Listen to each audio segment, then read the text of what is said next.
வணக்கம். கேள்வி முயல் ஒரு சீரியஸ் இனிஷியேட்டிவ் எடுத்தோம். ஸோ குரூப் 1 மெயின்ஸுடைய ஹெக்டிக் ஷெடியூல்னால என்னால் கொஷின்ஸ் ப்ரிப்பேர் பண்ண முடியல. பட் வரக்கூடிய வாரத்திலேருந்து உங்களுக்கு கண்டினியூ ஆகும். இன்னைக்கு நம்ம தேர்ட் டெஸ்ட், இந்த கேள்வி முயலுடைய 3வது டெஸ்டான அதில் தமிழ் இலக்கியம் அப்படிங்கிறது ஒரு 30 கேள்வி கேட்டிருப்போம். அந்த கேள்வியை டிஸ்கஸ் பண்ணுறோம். அது மட்டும் இல்லாமல் இந்த தமிழ் இலக்கிய வரலாறு பகுதியை நம்ம எப்படி அணுகணும் அப்படிங்கிறது நீங்கள் சிலபஸில் எடுத்துக்கிட்டிங்கன்னா ஆன்ஷியன்ட் டு மாடர்ன் அப்படின்னு கொடுத்துருப்பாங்க. தற்காலம் முதல் இக்காலம் வரை அப்படிங்கிற அடிப்படையில் கொடுத்துருப்பாங்க. அந்த காலத்துல இருந்து இந்த காலம் வரைக்கும் அப்படிங்கிறத நீங்க பல்வேறு காலகட்டமாக பார்க்கலாம். ஒரு 10 கேள்வி வரைக்கும் கேட்கலாம். சரியா? 10 கேள்வி வரைக்கும் கேட்குறாங்க. அப்போ இதை நீங்க அணுகக்கூடிய முறை அப்படிங்கிறது இன்னும் பழைய பொதுத்தமிழ் படிச்ச மாதிரி இந்த நூலை இவர் எழுதினார் அப்படின்னு தான் நினைக்கிறோம். ஆனால் அது அப்படி கிடையாது. இதை நீங்க வித்தியாசமா அணுகணும். இப்போ உதாரணத்துக்கு பார்த்தீங்கன்னா சங்க இலக்கியம், இந்த தமிழ் இலக்கியம் அப்படிங்கிறதுக்கே ஒரு பெரிய தொடர்ச்சி இருக்கு. கிட்டத்தட்ட 2500 ஆண்டுகளாக ஒரு தொடர்ச்சியான இலக்கிய பாரம்பரியத்தை கொண்ட ஒரே மொழி அப்படின்னா தமிழ் மொழி. சரியா? அதுல பல்வேறு வகைகள் வேறுபாடுகள் இருக்கலாம். சரியா? இப்ப சங்க இலக்கியம் நம்ம எப்படி வரலாறு படிக்கிறோம் இல்லையா? வரலாறு பொறுத்த வரைக்கும் என்ன, பழங்கால இந்தியா, இடைக்கால இந்தியா, நவீன கால இந்தியா, இந்திய தேசிய இலக்கியம் படிக்கிறோம் இல்லையா? அதே மாதிரி இந்த தமிழ் இலக்கிய வரலாறுலையும் சில விஷயங்கள் இருக்கு. சங்க இலக்கியங்கள், சங்க இலக்கியத்தினுடைய காலம் பாத்தீங்கன்னா கிமு 3ஆம் நூற்றாண்டிலிருந்து கிபி 3ஆம் நூற்றாண்டு வரைக்கும் இருக்கும். அதற்கப்புறம் சங்கம் மருவிய இலக்கியங்கள், இது கலப்பர் கால இலக்கியம்னு சொல்லலாம். அதுக்கப்புறம் பக்தி இலக்கியங்கள், பல்லவர் கால இலக்கியங்கள்.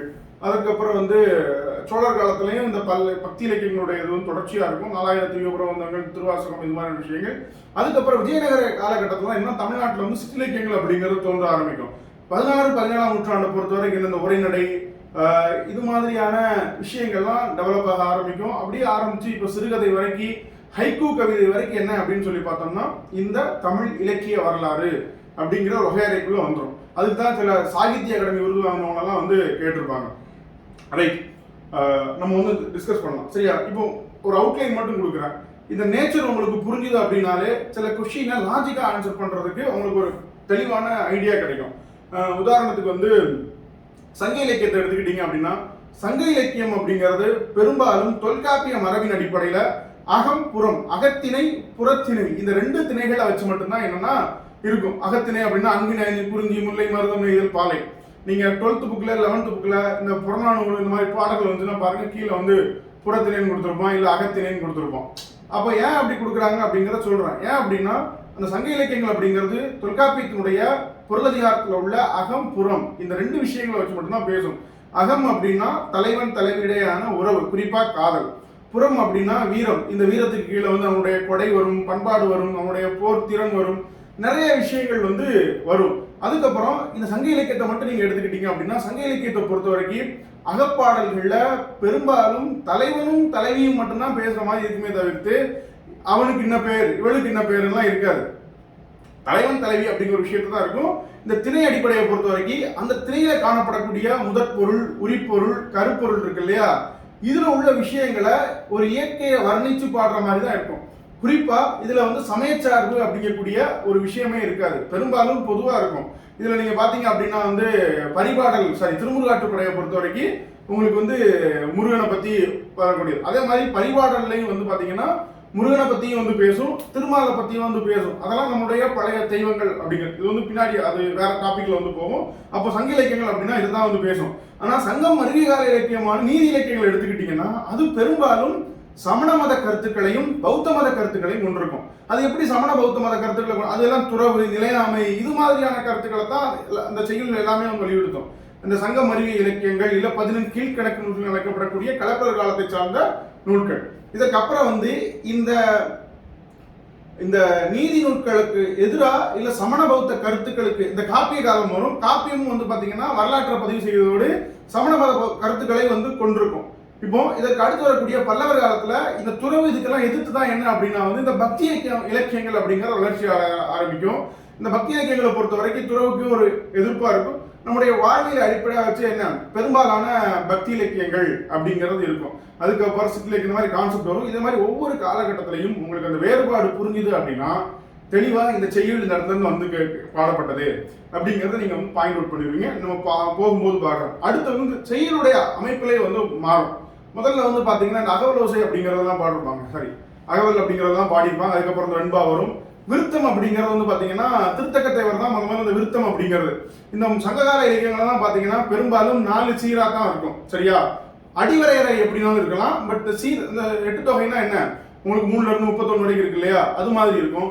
ஆனா 4 செயல் சீர் தான் இருக்க மாதிரி இருக்கும். இந்த சாரி விருத்தப்பாடல் திருத்தக்கத்தேவர் தான் இதுல வந்து சில மாற்றங்களை கொண்டு வருவாரு. ஆனா பெரும்பாலும் நம்முடைய இலக்கிய மரபுகள் அப்படிங்கிறது இந்த தொல்காப்பியத்தை அடிப்படையா வச்சு மட்டும்தான் இருந்தது. 3ஆம் நூற்றாண்டுக்கு அப்புறம் சமஸ்கிருத இலக்கியம் வந்து வந்த ஆரம்பிச்சது. தமிழும் சமஸ்கிருதமும் இணைந்து அந்த ஒரு மொழிநடை இருக்கு இல்லையா, அதுக்கு வந்து பாத்தீங்கன்னா மணிப்பிரவாளம் அப்படிங்கக்கூடிய பேர். இந்த மணிப்பிரவாள நடைமுறை வந்து பல்லவர் காலத்துல இருந்தா கூட கம்பர் வந்து அவர் வந்து கம்பராமாயணத்தை தழுவி எழுதினாலும் அதுல வந்து கதை மாந்தர்களை கூட தமிழே தான் குறிப்பிடுவார். இது வந்து ஒரு சின்ன வித்தியாசம். அப்ப நீங்க வெறுமனே பொது தமிழுக்கு படிக்கிற மாதிரி படிக்காம கொஞ்சம் எலாபரேட்டா படிச்சீங்கன்னா it will be better. Right, இப்போ உள்ள போறோம்.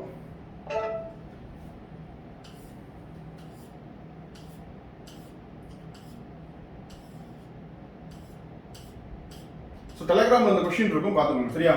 சோ முதல் கேள்வி வந்து பாத்தீங்க அப்படின்னா வந்து which one of the following text give a detailed account of the 3 சங்கம் age? 3 சங்க காலத்தினை விரிவாக குறிப்பிடுதுன்னா இறையனார் அகப்பொருள் அப்படிங்கக்கூடிய நூல் தான் என்ன அப்படின்னா வந்து இந்த 3 சங்கங்கள் இருந்ததை பத்தி ரெக்கார்ட் பண்ற ஒரு முதல் நூல் அப்படின்னா இந்த இறையனார் அகப்பொருள் அப்படிங்கக்கூடிய நூல் தான். சரியா?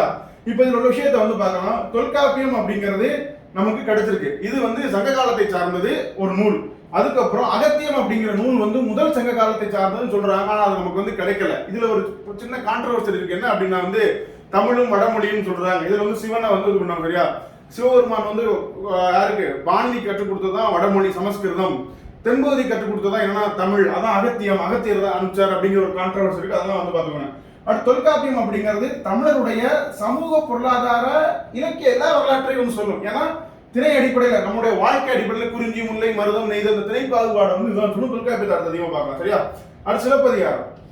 இந்த சிலப்பதிகாரம் அப்படிங்கிறது சமண காப்பியமா இருந்தா கூட அது வந்து பாத்தீங்க அப்படின்னா வந்து நம்மளுடைய சேர சோழ பாண்டியர்களுடைய வரலாற்றை வந்து குறிப்பிடுவதோடு மட்டுமல்லாம அந்த காலகட்டத்தில் இருந்த சமூக நிலைமைகள் எல்லாத்தையும் வந்து பேசும். அப்புறம் சிலப்பதிகாரத்துக்கு ஒரு தனித்துவம் இருக்கு. சரியா? இதை ஏன் புரட்சி காப்பியம் அப்படின்னு சொல்றாங்கன்னா மன்னர்கள் இவங்களை மட்டுமே பாடப்பட்ட இலக்கியம் ஒரு சாதாரண குடிமக்களான கண்ணகி கோவலனை பற்றிய ஒரு கதை. புரட்சி காப்பியம், குடிமக்கள் காப்பியம்ங்கிற பேர் வருவதற்கு இது வந்து ஒரு காரணம். சரியா? ஓகே, அப்ப இதுக்கான விடை அப்படிங்கிறது இறையனார் அகப்பொருள். சரி, ஏன் இந்த சங்க இலக்கியங்களை வந்து நம்ம சங்க காலம் அப்படி சங்கம் சொல்றோம், இல்ல சங்க காலம் சொல்றோம்? அதாவது வந்து என்னன்னா இந்த சமண பௌத்தம் அந்த கல்வி சொல்லிக் கொடுக்குற இடங்களுக்கு வந்து சங்கம் அப்படிங்கக்கூடிய பேர் இருந்துச்சு. அப்ப என்ன பண்ணாங்கன்னா இதற்கு முன்னாடி எழுதப்பட்ட நூல்கள் இருக்குல்ல, சங்ககால இலக்கிய நூல்கள் எழுதப்பட்டதுன்னா எல்லாமே வந்து தொகுக்கப்பட்டது. இப்ப நம்ம நினைக்கிற மாதிரி வந்து ஒரு புத்தகத்தை எழுதி 50 பக்கத்துக்கு வர அந்த புத்தகம் எழுதுனது அப்படிங்கிறதா இருக்கும். அப்பெல்லாம் அப்படி கிடையாது. அந்த பாடல்கள் எல்லாமே வந்து பல்வேறு காலங்களில் எழுதப்பட்டது. அந்த மாதிரி கிமு 3ஆம் நூற்றாண்டிலிருந்து கிபி 3ஆம் நூற்றாண்டு வரை காலகட்டத்தில் பல்வேறு புலவர்களால் பல்வேறு இடங்கள்ல, அதனால தொகுப்பு நூல், தொகை நூல்கள், தொகுப்பு நூல்கள் அப்படின்னு சொல்றாங்க. சரியா? 10 பாட்டும் 8 தொகையும் வந்து தொகை நூல்கள், பாட்டும் தொகையும் அப்படிங்கிறது அந்த மாதிரியான ஒரு அடிப்படையில் தான். Right, one of the distinguishing feature of the கீழ்கணக்கு போயம், கீழ்கணக்கு நூல்களினுடைய ஒரு சிறப்பம்சம் அப்படிங்கிறத பார்த்தோம் அப்படின்னா பௌத்தம் மற்றும் சமண மதத்தின் நீதி மதிப்புகளை கொண்டிருக்கின்றன. அகப்பொருள் மற்றும் புறப்பொருளை பேசுகிறது, அறப்பொருள் இன்பத்தை பேசுகிறது. இதை பொறுத்த வரைக்கும் இது இந்த கருத்தும் வந்து உண்டு. சரியா? சமண மதத்தின் நீதி மதிப்புகளை கொண்டிருக்கிறது. அதுக்கப்புறம் வந்து அகப்பொருள் புறப்பொருளை வந்து பேசாது. அகப்பொருள் புறப்பொருளை பத்தி பேசக்கூடியது எது அப்படின்னு சொல்லி பாத்தீங்கன்னா நம்ம சங்க இலக்கியங்கள் மட்டும்தான் வந்து பேசும். சங்கம் டெக்ஸ்ட் இருக்கு இல்லையா, அதுதான் வந்து பேசும். அந்த வேறுபாடை வந்து தெரிஞ்சுக்கோங்க. அப்போ இந்த மாதிரி வந்து சங்கமரிய இலக்கியம் அப்படின்னால என்ன, அது வந்து பௌத்த சமண கருத்துக்களை கொண்டது. அறம் பொருள் இன்பத்தை பத்தி மட்டும்தான் என்ன பெரும்பாலும் இந்த விஷயம் வந்து பேசும். திருக்குறள் வந்து அறம்பொருள் இன்பத்தை பத்தி மட்டும்தான் பேசும். ஆடியார் வந்து பாத்தீங்கன்னா அறம்பொருள் இன்பத்தை பத்தி மட்டும்தான் வந்து பேசும். அப்ப அந்த அடிப்படையில் அந்த கேள்வியை வந்து இது பண்ணிக்கலாம். ரைட், அப்போ இந்த அறம்பொருள் என்பதால இந்த 2 நயம் மற்றும் சி. அடுத்து இன் Tamil, since the sangam is an academy of scholars, the first sangam it lasted for. அதாவது என்ன சொல்றாங்க அப்படின்னா வந்து தமிழை பொறுத்தவரையில் சங்கம் என்பது பல்வேறு அறிஞர்களின் கூடுகை. முதல் சங்கம் எவ்வளவு காலம் நீடித்தது? நமக்கு எல்லாத்துலயும் பொதுவாக கொடுக்கக்கூடியது என்ன அப்படின்னா வந்து இந்த 4400 ஆண்டுகள் தான் என்ன முதல் சங்கம் இருந்தது அப்படின்னு சொல்றாங்க. இந்த முதல் சங்கம் வந்து பாத்தீங்கன்னா கடல் கோளால் அழிந்தது. கடல் கோள்லாம் என்ன வேற ஒண்ணுமே இல்லை, சுனாமியால அழிஞ்சதுன்னு சொல்றாங்க. ஏன்னா தொல்காப்பியம் அப்படிங்கிறது ஒரு இலக்கணம், எழுத்து சொல் பொருள் அப்படிங்கிற 3 விஷயத்துல இருக்கிறதுனால அதற்கு முன்னாடியே வந்து நிறைய நூல்கள் இருக்க போய் தான் என்ன இந்த இலக்கணம் இலக்கியம்லாம் தோன்றி இருக்கணும். அப்ப கண்டிப்பா என்ன முதல் சங்கம் அப்படிங்கிறது இருந்திருக்கணும். இந்த கால வேறுபாடு வேணா மாறி இருக்கலாமே தவிர்த்து சங்கம் இருந்தது உண்மை. இந்த சங்கத்தை ஆதரிச்சதெல்லாம் பார்த்தீங்கன்னா பெரும்பாலும் யாருன்னா பாண்டிய மன்னர்கள் தான் ஆதரிச்சாங்க. ஸோ முதல் சங்கம் உங்களுக்கு தென்மதுரையில் இருக்கும், அதுக்கடுத்து இடைச்சங்கம் வந்து கவாடபுரத்தில் இருக்கும், கடைச்சங்கம் வந்து என்ன உங்களுக்கு மதுரையில் இருக்கும். இந்த நமக்கு கிடைக்கக்கூடிய சங்ககால நூல்கள் எல்லாமே வந்து இந்த மூன்றாம் சங்கத்தை கடைச்சங்க காலத்தை சார்ந்த நூல்கள் தான் என்ன நமக்கு பெரும்பாலான வந்து கிடைச்சிருக்கு. ரைட். அடுத்து தொல்காப்பியத்தை பத்தி. Consider the following states with reference to Tolkappiyam. It consists of 3 parts: orthography, etymology, and matter. It also deals prosody and rhetoric, which are generally regarded as the 4th and 5th division of grammar. Aham treats love and its various emotions. Puram treats all other things, especially war and affairs of the state. அப்படின்னு சொல்றாங்க. இது எல்லாமே சரி அப்படிங்கறத வரும். தொல்காப்பியத்தை பொறுத்த வரைக்கும் 3 தாங்க. சரியா? எழுத்து சொல் பொருள். சரியா? அது என்ன எழுத்து சொல் பொருள் அப்படின்னா எழுத்து சொல் பொருள். இந்த பொருள்ல தான் வந்து பாத்தீங்கன்னா முதற் பொருள், உரிப்பொருள், கருப்பொருள் பிரியும், அகம் புறம் திணை சார்ந்து பிரியும். இதுல வந்து பாத்தீங்கன்னா 3 பிரிவு தான். ஆனா இந்த எழுத்து சொல் பொருள் அணி யாப்பு அப்படிங்கிறது 4வது மற்றும் 5வது பிரிவு தான். என்ன அப்படின்னா வந்து அணி யாப்பு. இந்த முதல் 2ல இந்த அணி யாப்பு சேர்ந்து இருக்குங்கிறது உண்மைதான். ரைட். அடுத்து அகம் காதல் மற்றும் இந்த திணை கீழே வந்துடும். சரியா?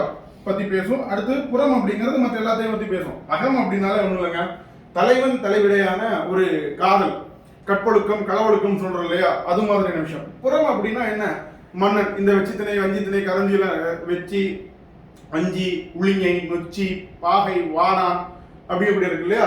அப்ப அன்பின் 5 திணை புகையில 2 கூட 2 இருக்கு. என்னன்னா மொத்தம் 12 திணைகள் இருக்கு. சரியா? சோ அது இருக்கு. கைக்கிளை பெருந்திணை அப்படிங்கிறது உண்டு. அப்ப இந்த எல்லாமே இதுல வந்து சரியா தான் வரும். தொல்காப்பியத்தை பொறுத்தவரைக்கும் இப்படிதான் பார்க்கணும். தொல்காப்பியம் அப்படிங்கிறது வெறுமனே ஒரு இலக்கண நூல் மட்டும் கிடையாது. கபிலர் கம்போஸ்ட் குறிஞ்சி பாட்டு ஃபார். கபிலர் யாருக்காக குறிஞ்சி பாட்டுன்னு ஏற்றினார்? இதுல வந்து யாருக்காக ஏற்றினார்னா ஆரிய அரசன் பிரகத்ரதனுக்கு தான் என்ன தமிழின் பெருமையை அறிவிக்கும் பொருட்டு பாடப்பட்டது. நன்னனுக்கு கிடையாது, காஞ்சி தொண்டமானுக்கு கிடையாது. சரியா? அப்போ இதுதான் முதல் ஆன்சர். நீங்க பழைய ஸ்கூல் புக்ல தமிழ்ல படிச்சிருப்பாங்க. குறிஞ்சி பாட்டில் எத்தனை பூக்களின் பெயர்? 99 பூக்கள். அதுல 3 பூக்கள் என்ன பெயர்கள் கிடைக்கல அப்படிங்கிற மாதிரியான செய்திகள்லாம் இருக்கும். குறிஞ்சிப்பாட்டு வந்து பாத்தீங்கன்னா ஒரு விஷயம். குறிஞ்சிப்பாட்டு அப்படின்னால என்னன்னா அது ஒரு மலைப்பாட்டு. சரியா? சோ குறிஞ்சி அப்படிங்கிறது என்ன, குறிஞ்சி அப்படிங்கிறது மலையின் மலை சார்ந்த இடம். இப்படி கூட கேள்விகள் வந்து கேட்கப்படலாம். அடுத்து the message related in the Kurunthogai verse வினையே ஆடவர் உயிரே வாழ்முதல் மனைவுரையும் மகளிருக்கு ஆடவர் உயிர். வினையே ஆடவர்க்கு உயிரே வாழ்முதல் மனைவுரை மகளிருக்கு ஆடவர் உயிர் என்னும் குறுந்தொகை பாடல் உணர்த்தும் கருத்து. வேற ஒண்ணும் இல்லைங்க. வினையே ஆடவர்க்கு உயிர்னா தொழில் செய்வது அப்படிங்கிறது என்ன ஆடவர்க்கு உயிர். சரியா? வாழ்முதல் வீட்டில் இருக்கக்கூடிய பெண்களுக்கு வந்து ஆடவர் மேலதான் அவங்க பிரியமா இருக்கணும் அப்படிங்கிறது. அப்ப அந்த சங்க காலத்துல வந்து நிலைமை என்ன இருந்திருக்குன்னா பெண்கள் வந்து வேலை செய்ய வேண்டாம், இல்ல பெண்கள் வந்து வேற பணிக்கு போக வேண்டாம். தொல்காப்பியத்துல கூட பாத்தீங்கன்னா ஒண்ணு இருக்கும், இந்த முன்னீர் வழக்கம் மகடோடு இல்லை அப்படின்னா கடல் கடந்து வணிகம் செய்யக்கூடிய பழக்கமோ கடல் கடந்து போகக்கூடிய பழக்கம் வந்து என்ன பெண்களுக்கு இல்லை அப்படிங்கிறது அதனுடைய செய்தி. அப்போ இந்த இலக்கியங்கள் அப்படிங்கிறது வெறுமனே நம்ம கவிதைன்னு கிடையாது. அந்த காலத்துல உள்ள எல்லா சமூக பழக்க வழக்கங்கள் முதற்கொண்டு எல்லாத்தையும் பதிவு செய்யக்கூடியது. சரியா? அடுத்து which one of the writers who recorded Karisal people life in literature? இதை பொறுத்தவரைக்கும் அப்சல்யூட்லி யார் அப்படின்னா வந்து கி ராஜநாராயணன். கீரான்னு எல்லாரும் வந்து சொல்லுவாங்க. சரியா?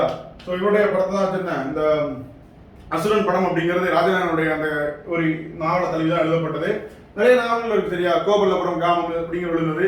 இந்த கரிசல் இலக்கியம் அப்படிங்கிறது வந்து பாத்தீங்கன்னா குறிப்பா அந்த பகுதியில் வாழக்கூடிய மக்கள், குறிப்பா தூத்துக்குடி தென்காசி முன்னாடி கழுகுமலை இருக்கு இல்லையா, கழுகுமலையில இருந்தே ஆரம்பிச்சிடும், சங்கரமலை கிழக்கு இருந்தே ஆரம்பிச்சிடும். கழுகுமலை, கோயில்பட்டி, விருதுநகர், தூத்துக்குடி இந்த பகுதியில் உள்ளதான் அங்க வாழக்கூடிய மக்களை பற்றின ஒரு வாழ்வியல் செய்திகளை இலக்கியமா ஒரு நாவலா பதிவு செய்யக்கூடிய துவக்கி வச்சது யாருன்னா இந்த கீரா ராஜநாராயணன் அப்படிங்கிறவரு. அழகிரிசாமி இந்த ஊர் தான், பூமணி இங்க உள்ளவர் தான். அதுக்கடுத்து சமீபத்துல விருதுநகர்ல சாகித்ய அகாடமி சூல் நம்ம சாரி ஒரு பேர் வந்து சூல் பேர் எனக்கு ஞாபகம் இல்லை. அவரும் வந்து பாத்தீங்கன்னா இந்த கரிசல் இலக்கியத்தை சார்ந்தவர் தான். அப்போ இவர் தான். சரியா? முதல்ல அடுத்து இந்திரா பார்த்தசாரதி ஒன்று Sahitya Akademi award in Tamil for Kuruthipunal. சரியா? இது வந்து பாத்தீங்கன்னா தலித்துகளுக்கு எதிரான வன்முறையை பற்றி எழுதின ஒரு நாவல் தான் என்ன குருதிப்புணல் அப்படிங்கக்கூடிய நாவல். அதுக்காக வந்து சாகித்ய அகாடமி விருது வாங்கியிருக்கு. ஆக்சுவலி நீங்க எல்லா புத்தகத்தையும் படிக்கணுமானா கிடையாது. யாரெல்லாம் சாகித்ய அகாடமி விருது வாங்கியிருக்காங்களோ அவருடைய மற்ற ஒர்க்ஸையும் நீங்க தெரிஞ்சுக்கணும். என்ன புத்தகங்கள் எழுதியிருக்காங்க, அதுல என்னென்ன கருத்துக்கள் சொல்லப்பட்டிருக்குது. ஒவ்வொரு நாவலும் வந்து ஒரு இலக்கியத்தையோ இல்ல ஒரு வாழ்வியல்ல உள்ள விஷயத்தை அடிப்படையாக வச்சு எழுதப்பட்டிருக்கும். சிலது புனைவா எழுதப்பட்டிருக்கலாம். பெரும்பாலான நாவல்கள் அப்படிங்கிறது ஒரு விசாரணை அப்படிங்கிற படம் வந்து ஒரு கைதிங்கிற ஒரு இதை வச்சு எழுதப்பட்டது. அப்போ அந்த மாதிரியான நாவல்கள் தான் பார்க்கணும். ஏன்னா கேள்வி அப்படி கேட்குறாங்க. அப்போ நம்மளும் உங்களுடைய ப்ரிப்பரேஷன் மெத்தடை வந்து மாற்றிக்கணும். சரியா? அடுத்து, which novel revolves around Jallikattu Tamil Nadu traditional bull சேமிங் ஸ்போர்ட்ஸ்? தமிழகத்தின் பாரம்பரிய விளையாட்டான ஏர் தழுவலை மையமாக கொண்ட நாவல் எது? வாடிவாசல் தாங்க. இந்த வாடிவாசல் எழுதுனது யார் அப்படின்னா வந்து சீசு செல்லப்பா தான் என்ன இந்த வாடிவாசல் அப்படிங்கிற நாவலை வந்து எழுதியிருப்பார். கோவலவர மக்கள் வந்து கி ராஜாராயணன் எழுதியிருப்பார். ரைட். ஒரு கேள்வி கேட்டிருந்தா பாருங்க மாடல் டெஸ்ட்ல, தண்ணீர் தண்ணீர் அப்படிங்கிறது அது இந்த அடிப்படையில் தான் கேட்டிருந்தான். அது வந்து அந்த விழிப்புணர்வு காணப்படுது. அடுத்து வந்து பாத்தீங்கன்னா, கீழ்கண்ட கூற்றுகளை கருத்தில் கொள்க. புறநானூறு புறம் எனவும் புறப்பாட்டு எனவும் அழைக்கப்படுகிறது உண்மைதான். இச்செய்யும் சங்ககால மூவேந்தர்களை பற்றி குறிப்பிடுகிறது உண்மைதான். 200 ஆண்டுகளுக்கு முந்தைய தமிழக மக்களின் அரசியல் சமூக பொருளாதார நிலையை தெரிவிக்கிறது. ஜஸ்ட் சின்ன வித்தியாசம் தாங்க, நம்ம பார்க்க மாட்டோம். இதெல்லாம் கேர்லெஸ் மிஸ்டேக் பண்ணக்கூடிய இல்லையா? இந்த மாதிரி கொஸ்டின் தான். ஒரு 2000 வருஷத்துக்கு முன்னாடி உள்ளது. இப்போ புறநானூரை பற்றி பார்க்கலாம். அதாவது புறப்பொருட்கள் பற்றிய 400 பாடல்களை கொண்ட நூல் தான் என்னன்னா இந்த புறநானூறு அப்படிங்கிறது. புறநானூர்ல தான் வந்து நிறைய உலக பொதுநோக்குடைய விஷயங்கள் இருக்கு. நீங்க பார்த்துருப்பீங்க, யாதும் ஊரே யாவரும் கேளீர் அப்படிங்கிறது இந்த புறநானூர்ல தான் இருக்கு. 9 நாளி உடுப்பவை 2 அப்படிங்கிற நக்கீர சொல்றாரு. அப்படின்னா என்னன்னா, காட்டுல உள்ளவனுக்கு என்னதான் இருக்கும்? 9 நாளி சாப்பிட்றதுக்குள்ள சாப்பாடு இருந்தா போதும். உண்பவை நாளி உடுப்பவை 2, மேலோட கீழோட இந்த 2 தான் வந்து வேணும் அப்படிங்கிற உலக தத்துவங்கள் இருக்கும். அதுக்கப்புறம் இந்த பாண்டிய அறிவுடைய நம்பிக்கை வந்து இந்த யானை புக்க நிலம் போல அப்படிங்கிறதும் இந்த புறநானூறுல தான் இருக்கு. புறநானூற்றை பொறுத்த வரைக்கும் ஏகப்பட்ட செய்திகள் அப்படிங்கிறது இருக்கு. இந்த நான் சொன்னேன் அகம் புறம் அப்படிங்கிற உங்களுக்கு ஒரு விஷயம் தெரிஞ்சிச்சு அப்படின்னா இது புறநானூறு அப்படிங்கிறத அடிச்சிடலாம். இப்போ வந்து 8 தொகை, நற்றினை, நல்ல குறுந்தொகை, ஒத்த பதிற்று 10, ஓங்குபரி வாடல், கற்றறிந்தர் ஏற்றும், கலியோடு, இத்திறந்த 8 தொகை அப்படிங்கிறது. இந்த 8 நூல்கள்ல வந்து 5 நூல்கள் வந்து அகநூல்கள், 2 நூல்கள் வந்து புறநூல்கள், ஒரு நூல் வந்து பாத்தீங்கன்னா அகம் புறம் இந்த 2 சார்ந்ததான் என்ன இந்த பரிபாடல் அப்படிங்கிறது அகமும் புறமும் சேர்ந்த ஒரு நூல். அதை கூடுதலா நீங்க தெரிஞ்சுக்கோங்க. Right. Choose the incorrect one. சரியா? ஸோ இதை பொறுத்த வரைக்கும் என்னன்னா, எல்லாருமே வந்து இந்த முதல் 3 இருக்காங்க இல்லையா, இவங்க எல்லாருமே வந்து பெண்பார் புலவர்கள். இவர் மட்டும்தான் என்ன ஆண்பார் புலவர்கள். ஏன் இதை நான் சொல்றேன் அப்படின்னா, சங்க காலத்தை பொறுத்த வரைக்கும் நிறைய பெண் புலவர்கள் வந்து இருந்திருக்காங்க. சரியா? நிறைய பெண் புலவர்கள் இருந்திருக்காங்க. அப்போ அந்த காலத்துல என்ன தெரியுதுன்னா, பெண்கள் கல்வி கற்று இருந்தாங்க அப்படிங்கிறது நமக்கு தெரிய வருது. நீங்க புலவர் இருந்தாங்கன்னா அப்படிங்கிறத மட்டும் சமூக நிலைமை நீங்க சேர்த்து பார்த்துக்கணும். ஏன்னா மெயின்ஸை பொறுத்த வரைக்கும் என்ன இந்த எலாபரேட்டா பார்க்குற மாதிரி இருக்கும். சரியா? இந்த வெளி விதேசம் எப்படி பாருன்னா, இந்த வேல்வெடித்து கொடுத்தல் கொல்லன் கடனே, ஈண்டு புறத்துறதல் என் தலைக்கடனே அப்படிங்கிற மாதிரி பாடல் ஆரம்பிக்கிறது வரும். சரியா? மலைநாடு அப்படிங்கிறது வந்து பார்த்தீங்கன்னா வேளமட சோழவள நாடு வந்து சோறு உடைத்து, பாண்டி நாடு அப்படிங்கிறது முத்துடை, தொண்டை நாடு அப்படிங்கிறது சான்றோர் உடைத்து. ஏன் தொண்டை நாடுக்கு வந்து சான்றோர் உடைத்து அப்படிங்கக்கூடியது சொல்றாங்க அப்படின்னா, இது ஒரு முக்கியமான கல்வி மையமா இருந்ததுதான் என்னன்னா இந்த காஞ்சி அப்படிங்கக்கூடிய ஒரு இடம். அதனாலதான் சான்றோர் உடைத்துன்னு சொல்றாங்க. மிச்சம்லாம் நமக்கு ஜென்ரலா ஏன்னா முத்து அப்படிங்கிறது என்ன, பாண்டி நாட்டுல தூத்துக்குடியில தான் முத்து எடுத்துருக்காங்க. அதனால சொல்றோம். மலைநாடுனா வேளம் உடைத்து, சோழ நாடுனா என்ன சோறு உடைத்து, டெல்டா அதான். சரியா? அடுத்து, Naladiyar can be compared with Thirukkural. Right. கூற்று. காரணத்தை பொறுத்தவரைக்கும் it deals about virtue, wealth and pleasure. இது அறம்பொருள் இன்பத்தை பற்றி பேசுகிறது. ரெண்டுமே சரியான விஷயம் தான். சரியா? அடுத்து, ஃபைண்ட் த இன்டர்டோன். பெர்னாட்ஸ் ஆஃப் தமிழ்நாடு. தமிழ்நாட்டின் பெர்னாட்சா யாருன்னா அண்ணா. சரியா? மூவா வரமாட்டாரு. மூவா நிறைய வந்து இலக்கியங்கள் வந்து கரித்துண்டு நிறைய இலக்கியங்கள் இருக்காரு அண்ணனுக்கு. இந்த கடித இலக்கியங்கள் இருக்கு இல்லையா, கடித இலக்கியங்களுக்கு வந்து மூவா இது பண்ணியிருப்பாரு. தொண்டர் சீர் பரவாருன்னா என்ன சேக்கிலார், பாட்டுக்குற புலவன் அப்படின்னா பாரதி, தெய்வ புலவர்னா திருவள்ளுவர். திருவள்ளுவர் நிறைய பேர் இருக்குங்க. பட் இப்போ இந்த மாதிரி கொஸ்டின்லாம் கேட்கறதுல திருவள்ளுவர் சில பேர்லாம் கேட்கறதில்ல, திருக்குறள் தான் கேட்கறான். திருக்குறள் வந்து ஏன் சமயச்சார்பற்ற இலக்கியம் தான் நமக்கு சிலபஸே கொடுத்துருக்காங்க. சரியா? அடுத்து, ஹிஸ்டரி ஆஃப் சைவ நாயன்மார் இஸ் நரேட்டட் இன் 4000 விவரம், நந்தி கலம்பகம், சிலப்பதிகாரம், திருத்தொண்டர் புராணம். திருத்தொண்டர் புராணத்துல தான் என்ன இவங்களை பற்றி சொல்லியிருப்பாங்கன்னா, சிலப்பதிகார காலத்தை பொறுத்த வரைக்கும் அப்போ பக்தி இலக்கியமே தோன்றல. நந்தி கலம்பகம் அந்த மன்னனை பத்தி மட்டும் தான் பேசுமே தவிர்த்து இந்த சைவ நாயன்மார்களை பத்தி வந்து பேசாது. 4000 விவரம் வந்து பாத்தீங்கன்னா ஆழ்வார்களுக்கு, இது வந்து குறிப்பா வைணவர்கள் இருக்காங்க இல்லையா, அவர்களை பத்தி ஆழ்வார்களை பத்தி திருத்தொண்டர் புராணம் அப்படிங்கிற சைவ இலக்கியம். இது வந்து பாத்தீங்கன்னா இந்த 63 நாயன்மார்கள் இருக்காங்க இல்லையா, அவருடைய வாழ்க்கை வரலாற்றை வந்து பதிவு செய்யும். இன்னொரு விஷயம் உங்களுக்கு சொல்றேன். ஏன் வந்து எல்லா திருக்கோயிலையும் நீங்க பாத்தீங்கன்னா சிவனுக்கு அந்த பக்கமா இருப்பாங்க இல்லையா, அப்பர், சுந்தரர், திருநாவுக்கரசர், மாணிக்க வாசகர் இவங்கெல்லாம் இருக்காங்க இல்லையா, காரைக்கால் அம்மையார், அவங்க எல்லாம் ஏன் வந்து சிவபெருமானுக்கு அந்த பக்கம் இருக்காங்கன்னா அவங்க 63 நாயன்மார்கள் சிவபெருமானுடைய விஷயத்தை. அப்போ வந்து திருவள்ளுவரை பொறுத்த வரைக்கும் இந்த ஒரு க்ளூ சொல்றேன். திருவள்ளுவர் வந்து ஏன் ஒரு இந்து சைவமா இல்லை அப்படிங்கிறது காரணம், அந்த 63 நாயன்மாரோட திருவள்ளுவரை ஏன் வைக்கல, ஒரே கேள்வி. ஆனா மயிலாப்பூர் உள்ள கோயில்ல மட்டும் என்ன திருவள்ளுவர் வந்து பக்கத்துல இருப்பார், வெரிஃபை பண்ணிக்கோங்க. சரியா? ஸோ இதுதான் விஷயம். லிங்க் பண்ணி படிச்சீங்கன்னா இன்னும் பெட்டரா இருக்கும். அடுத்து, bhakti movement started during the period of Pallavas. Pallavar காலத்துல தான் தமிழ்நாட்டை பொறுத்த வரைக்கும் பக்தி இலக்கியம் அப்படிங்கிறது ஸ்டார்ட் ஆக ஆரம்பிச்சது. இந்த பக்தி இலக்கியங்கள் வேற ஒன்றும் இல்லை, 4000 திவ்ய பிரபந்தமும் சைவநாயகன் நிகழ்ச்சிய திருமுறைகள் தான். சரியா, மொத்தம் 12 திருமுறைகள் இருக்கு. 1வது திருமுறை யாரு, 2வது திருமுறை யாரு அப்படிங்கிறதெல்லாம் பார்த்துக்கோங்க. 4000 திவ்ய இந்த பொறுத்தவரைக்கும் முதல் 3 பாடம் பொய் பூதம் பேய், பொய்யாழ்வார் பூதத்தாழ்வார் பேயாழ்வார் அப்படிங்கிறவங்க பாடிப்பாங்க. பல்லவர் காலத்துல தோன்றுது. ஏன் இந்த காலத்துல மட்டும் இந்த பக்தி இலக்கியம் தோன்றுது அப்படின்னா, இதற்கு முன்னாடி இந்த வைணவ பௌத்த இலக்கியங்கள் அப்படிங்கிறது களப்பிரர் காலத்துல தீவிரமா வந்து ஒரு செயல்பாட்டில் இருந்தது. அப்போ அதற்கு எதிராக அவங்க துறவு நிலையாமை பற்றி வச்சிருக்கும் போது தமிழ் மக்களுடைய வாழ்வு அப்படிங்கிறது என்ன, அகமும் புறமும் கலந்ததுதான் இல்வாழ்க்கை. அதனாலதான் வள்ளுவர் வந்து என்ன இல்வாழ்க்கை அப்படிங்கிற அதிகாரத்தை 5வது வச்சிருப்பார். சரியா, வள்ளுவர் வலியுறுத்தக்கூடிய துறவு அப்படிங்கிறது வேற, சமண மதம் பௌத்த மதம் வலியுறுத்தக்கூடிய துறவு அப்படிங்கிறது வேற. அதான் மணித்தலும் நீட்டலும் வேண்டாம் உலகம் பழித்தது ஒழித்துடன் அப்படின்னு குரல் சொல்றாரு. அடுத்து கூடா ஒழுக்கம் அப்படிங்கிற அதிகாரமே அதுக்கு தான் வச்சிருக்காரு. ரைட், அதுக்கு நம்ம ரொம்ப போக வேண்டாம். அப்போ இதை இது பண்றதுக்காக என்ன திரும்ப இந்த பக்தி இலக்கியங்கள் வந்து அந்த அளவுக்கு ரைஸ் ஆகுது. இது குறிப்பா சோழர் காலம் வரைக்கும் பின்தொடரும். அடுத்து the character of Kannagi in Silappathikaram expresses. சரியா, கற்புடைமை என்னும் கருத்து தாங்க. சரியா, சாஸ்டிட்டி அப்படிங்கிறது நம்முடைய வாழ்வு, களவொழுக்கம் கற்பொழுக்கம் இருக்கு இல்லையா, தமிழருடைய பண்பாடுகள்ல கற்பு அப்படிங்கிறது ஒரு கூறு. சிலப்பதிகாரம் அப்படிங்கிறது இதுதான். சரியா, இளங்கோவடிகள் இயற்றிய சிலப்பதிகாரம். இதுல நிறைய விஷயம் இதை வந்து நீங்க இவர் எழுதினார் அப்படின்லாம் கிடையாது. இது என்ன கருத்தை வலியுறுத்துது. சரியா, இது எதை வெளிப்படுத்துகிறது, அந்த காலகட்டத்துல கிட்டத்தட்ட குறிப்பா ஒரு 3ஆம் நூற்றாண்டு அந்த காலத்தில் எழுதப்பட்டிருப்பாங்க. சங்க காலத்துக்கு பின்னாடி ஒரு 3 காப்பியங்கள் மட்டும் அப்போ வந்திருக்கும்.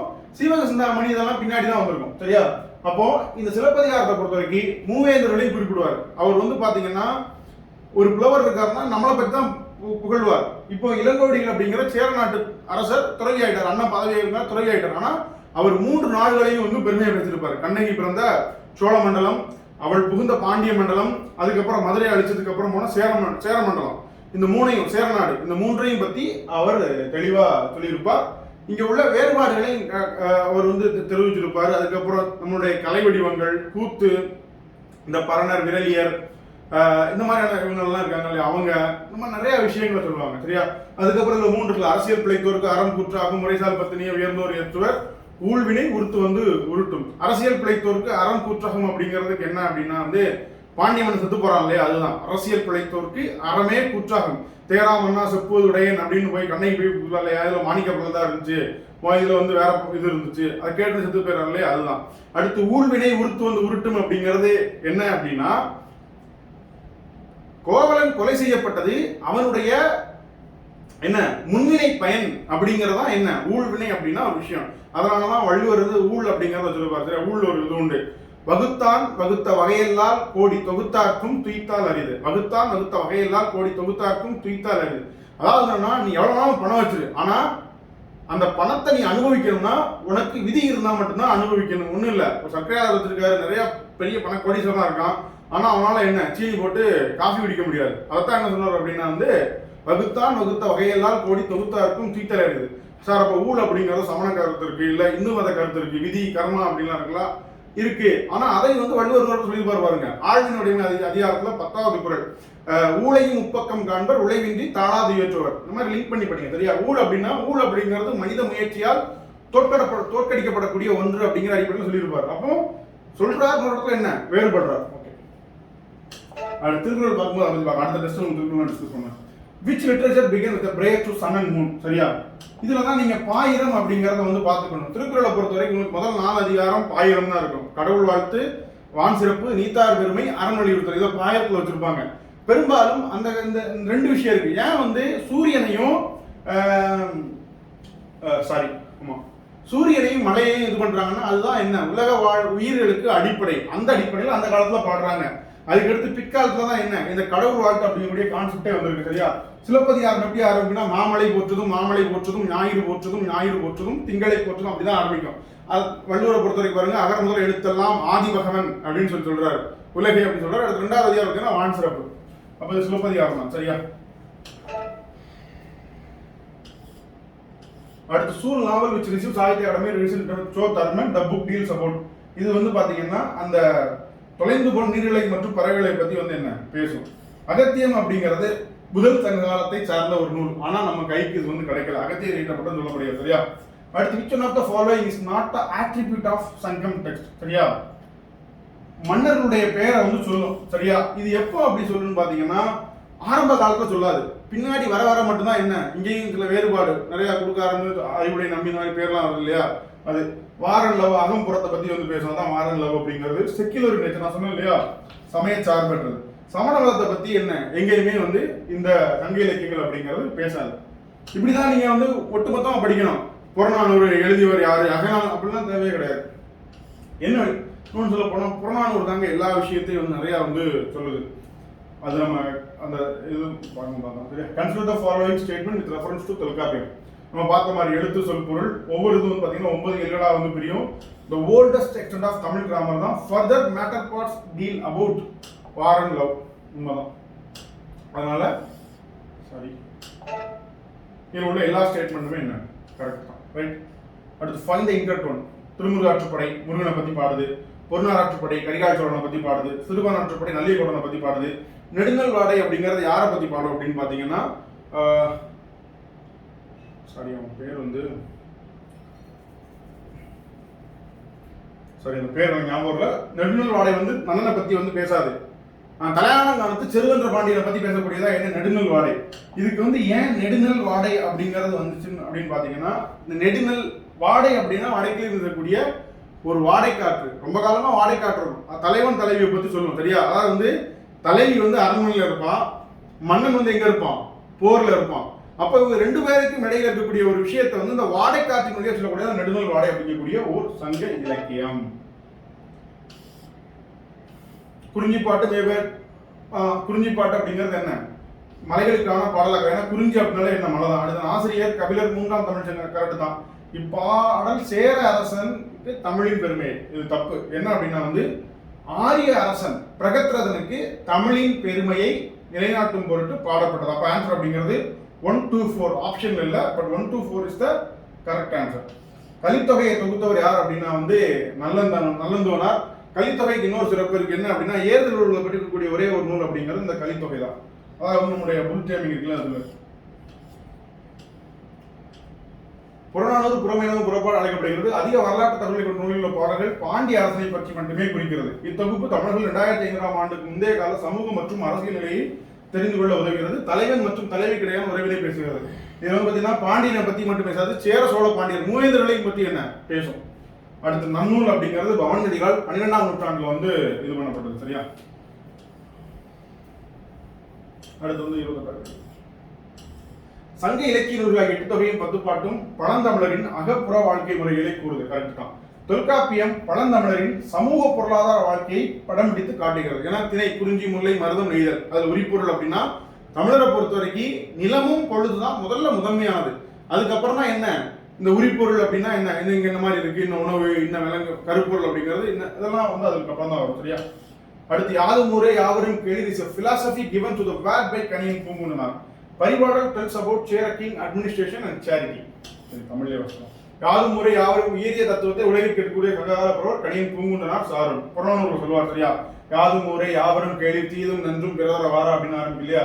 அடுத்து சேர மன்னர்களின் வணிக முறை ஆட்சி சிறப்பு போர்த்தின பரிபாடல் சொல்லாதுங்க. சரியா, 10 தான் என்ன பார்த்தீங்கன்னா சேரனுடைய ஆட்சியை பற்றி சொல்லும். அதுல வந்து முதல்ல உள்ள இதுவும் கடைசியில் உள்ளது கிடையாது. 8 தான் கிட்டத்தட்ட. சரியா, 10 வந்து 2 3 அடி. அப்ப வந்து பாத்தீங்க அப்படின்னா வந்து 1 4 தான் சரி. அப்ப 2 3 தவறு. அதுதான் விஷயம். The examine the association of literature claims about friendship. சரியா, friendship is a relationship for love that appears. தமிழ்ல சொல்லலாம். நட்பை பற்றி சங்க இலக்கியங்கள் கூற்றுகிறார்கள். சரியா, உள்ளத்தால் ஒன்றி அவர்களுக்கிடையே தோன்றும் அன்பின் உறவே நட்பு. சரியா, அடுத்த வள்ளுவர் சொல்லிப்பாருங்க, முகமக நட்பது நட்பன்று நெஞ்சத்து அகநக நட்பது நட்பு. அகம் அப்படின்னா உள்ளத்தின் அடிப்படையில். அப்ப கரெக்ட்.